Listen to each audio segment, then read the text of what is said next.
कबीर साहब कहते हैं, ज्ञान रूपी अमूल्य वस्तु तो आसानी से उपलब्ध है, परंतु उसको लेने वाला कोई नहीं है, क्योंकि ज्ञान रूपी रत्न बिना सत्कर्म और सेवा के नहीं मिलता।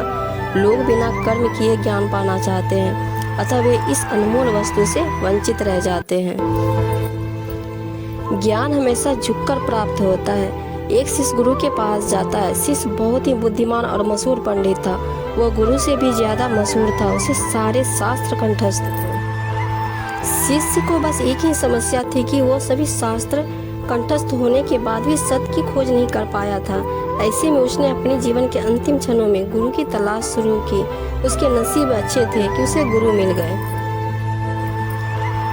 वो गुरु के शरण में पहुंचा। गुरु ने उस मशहूर पंडित की तरफ देखा और कहा, तुम लिख लाओ कि तुम क्या क्या जानते हो, क्योंकि तुम जो जानते हो उन सब चीजों की बात हमें करने की जरूरत नहीं है, और जो तुम नहीं जानते हो वो सब मैं तुम्हें सिखा दूंगा।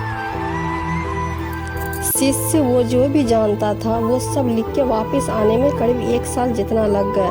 शिष्य को बहुत सारे शास्त्र याद थे, इसलिए वो सब लिखता ही रहा।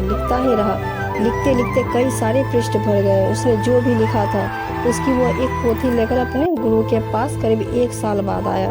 गुरु ने कहा, ये बहुत ज्यादा है, मैं इतना सब नहीं पढ़ पाऊंगा, क्योंकि मैं अब बूढ़ा हो गया हूँ।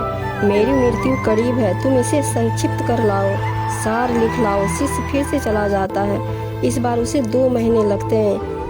इस बार उसने केवल 100 पृष्ठ भर के लिखा और वह 100 पृष्ठ लेकर गुरु के पास गया और गुरु ने कहा, यह भी ज्यादा है, इसे और संक्षिप्त कर लाओ। कुछ समय के बाद शिष्य अपने गुरु के पास एक ही पन्ने पर सारसूत्र लिख के लाया, लेकिन गुरु बिल्कुल मरने के करीब थे। उन्होंने कहा कि मैं सिर्फ तुम्हारे ही लिए रुका हूँ, तुम्हें समझ कब आएगी, इसे और संक्षिप्त कर लाओ। अब शिष्य को होश आता है। वो भागता हुआ जाता है और एक कमरे में से एक खाली कागज ले आता है। उसने गुरु के हाथ में वो खाली कागज दिया। गुरु ने कहा, अब तुम शिष्य हुए, मुझसे अब तुम्हारा संबंध बना रहेगा। कोरा कागज लाने का अर्थ हुआ, मुझे कुछ भी पता नहीं है, मैं अज्ञानी हूँ। जो ऐसे भाव रख सके गुरु के पास वही शिष्य होता है। अगर हमें गुरु से ज्ञान प्राप्त करना हो तो हमें अज्ञानी बनकर ही प्राप्त हो सकता है। पंडित बनने से गुरु नहीं मिलते हैं।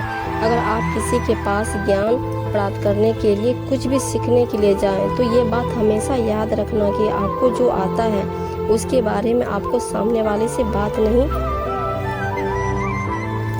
नहीं करनी है। आप जो उनसे सीखने के लिए आए हो उसके बारे में बात करनी है। अगर आप किसी के पास कुछ सीखने के लिए गए हो और आप उसे ये बताने लगे कि मुझे तुमसे ज्ञान ज़्यादा है, तो फिर आप ये नहीं सीख पाएंगे जो वो जानता है। इसलिए ये बात याद रखना कि हमेशा ज्ञानी बनकर ही ज्ञान प्राप्त हो सकता है।